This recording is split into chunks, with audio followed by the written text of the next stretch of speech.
नमस्कार दोस्तों, मैं हूं आपका दोस्त प्रदीप कुमार बागड़े। आपका इस कार्यक्रम में स्वागत है, जिस कार्यक्रम का नाम है आपके अनुरोध पर। दोस्तों, आपके अनुरोध पर आज मैं आपको बताऊंगा भारतीय फिल्म के मशहूर अभिनेता प्रशांत तमांग, इनके जीवन परिचय के बारे में बताऊंगा। दोस्तों, अगर आप मेरे चैनल में पहली बार आए हैं तो आपसे अनुरोध है कि आप इसे लाइक करें, सब्सक्राइब करना ना भूलें और वीडियो पसंद आए तो अपने दोस्तों में जरूर शेयर करें। तो चलिए दोस्तों, वीडियो की शुरुआत करते हैं। प्रशांत तमांग काठमांडू में रहने वाले एक भारतीय अभिनेता और गायक थे। प्रशांत जी ने 2007 में इंडियन आइडल सीजन 3 के विजेता थे।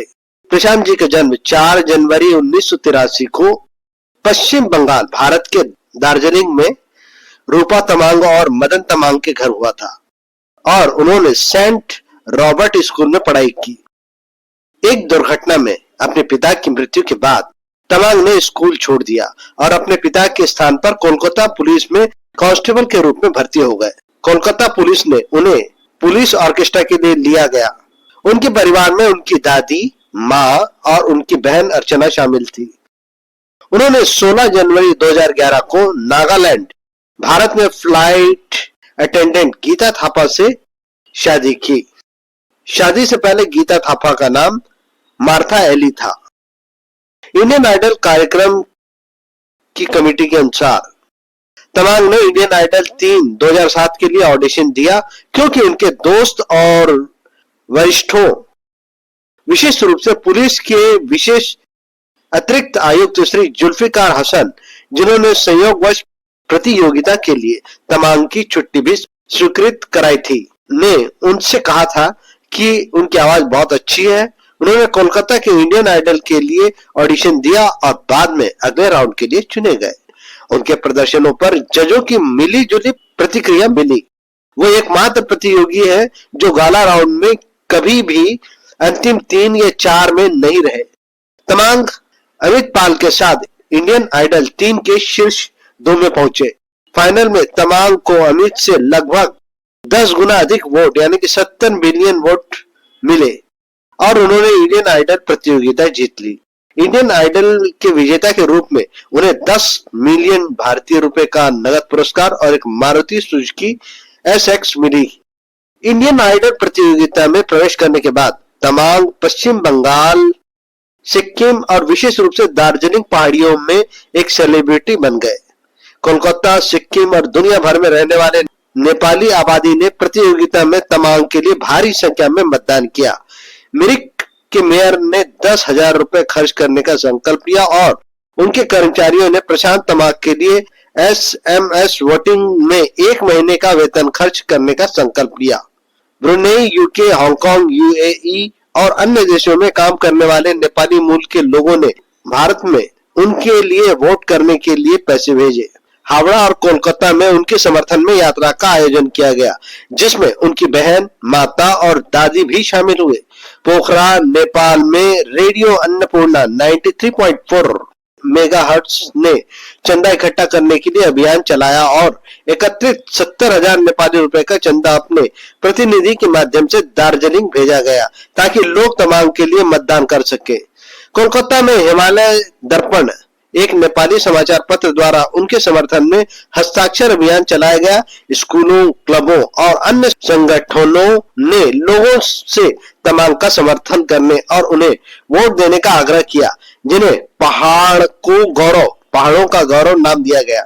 सिक्किम के 2 मंत्रिमंडल मंत्रियों JM गुरंग और MC सुबेदी सिंगतम में वृक्षारोपण करके तमांग के लिए सिक्किमी समर्थन का संकल्प लिया और सिक्किम और कोलकाता में नेपाली समुदाय की एकता को दर्शाया। सिक्किम के खेल एवं युवा मामलों के मंत्री PS गोलेन ने भी तमांग के लिए राज्यव्यापी मतदान का समर्थन किया। कोलकाता पुलिस में कांस्टेबल तमांग को उनके विभाग के अधिकारी का पूरा समर्थन प्राप्त था। तमांग की जीत से बेहद खुश दिख रहे जुल्फिकार हसन स्पेशल ACP ने परिणाम घोषणा होने के बाद दिए अपने साक्षात्कार में कहा कि उन्हें पूरा विश्वास था कि तमांग जीतेंगे और उन्होंने और उनकी टीम ने प्रतियोगिता के हर चरण में तमांग का साथ दिया। खबरों के अनुसार कुछ पुलिसकर्मी ने तो तमांग के लिए वोट देने के लिए रात भर जागकर भी मतदान किया। हसन ने कहा कि अपनी कड़ी मेहनत के कारण तमांग इस खिताब के हकदार थे। संगीत में उनका कोई औपचारिक प्रशिक्षण नहीं है, फिर भी उन्हें नया इंडियन आइडल चुना गया। ये साबित करता है कि वे जो भी करते हैं उसमें उसके प्रति कितने समर्पित हैं। दार्जिलिंग गोरखा हिल काउंसिल के पूर्व पार्षद बिमल गुरुंग ने इंडियन आइडल 3 में तमांग के लिए वोट देने हेतु एक सफल अभियान का नेतृत्व किया। उनके अभियान को दार्जिलिंग के लोगों से भारी समर्थन और लोकप्रियता मिली। इस जन समर्थन की लहर पर सवार होकर बिमल अभियान को राजनीतिक रंग देने में सफल रहे और JNLF नेता और DGHC के कार्यवाहक सुभाष घिसिंग को सत्ता से बेदखल कर दिया। बिमल गुरुंग ने गोरखा जनमुक्ति मोर्चा नामक एक नई पार्टी की स्थापना की, जिसने भारत में गोरखालैंड राज्य की मांग को फिर से उठाया। दिल्ली के एक FM radio channel red FM के रेडियो जॉकी जोनाथन ब्रैंडी, जिन्हें नितिन के नाम से भी जाना जाता है, वे अपने शो के लाइव प्रसारण में टिप्पणी की कि दुकानदारों को अब अपनी सुरक्षा व्यवस्था खुद करनी होगी क्योंकि गोरखाओं ने गाना शुरू कर दिया है। उन्होंने ये टिप्पणी इंडियन आइडल 3 प्रतियोगिता में भाग ले रहे गोरखाली गायक तमांग के संदर्भ में की थी। इसके चलते पूरे देश में खासकर दार्जिलिंग जिले में गोरखाओं ने बड़े पैमाने पर विरोध प्रदर्शन किया, जहां तमांग के समर्थकों और सिलीगुड़ी के स्थानीय निवासियों के बीच हिंसक झड़प हुई। गोरखाओं ने मांग की कि RJ को FM चैनल से हटा दिया जाए। भारत सरकार ने नस्लीय टिप्पणी के लिए रेडियो FM को कारण बताओ नोटिस जारी किया। रेड FM ने स्पष्टीकरण जारी करते हुए कहा कि हमने जानबूझकर किसी व्यक्ति या किसी विशेष समुदाय, जाति या पंथ की भावनाओं को ठेस नहीं पहुंचाई। हालांकि यदि अनजाने में किसी व्यक्ति या समुदाय की भावनाओं को ठेस पहुंचा है तो हम उसके लिए माफी चाहते हैं। इंडियन आइडल 3 जीतने के बाद तमांग ने सोनी BMG के साथ पहला एल्बम धन्यवाद लॉन्च किया, जिसमें नेपाली और हिंदी गाने शामिल थे। प्रशांत ने अमेरिका सहित दुनिया भर के दौरे किए और संगीत कार्यक्रम में प्रस्तुति दी। उन्होंने कुछ नेपाली फिल्मों जैसे कि हिम्मट्टू, इंडियन आइडल की साथी प्रतियोगिता चारू सेमान के साथ के लिए गाना गाया। 2009 में तमांग ने नेपाली फिल्म में अपने अभिनय करियर की शुरुआत की। उनकी पहली फिल्म गोरखा पल्टन 2010 में रिलीज हुई। गोरखा पल्टन ने बॉक्स ऑफिस पर अच्छा प्रदर्शन किया। सिक्किम में निर्मित उनकी दूसरी फिल्म अंगालो यो माया को 31 मार्च 2011 को रिलीज किया गया।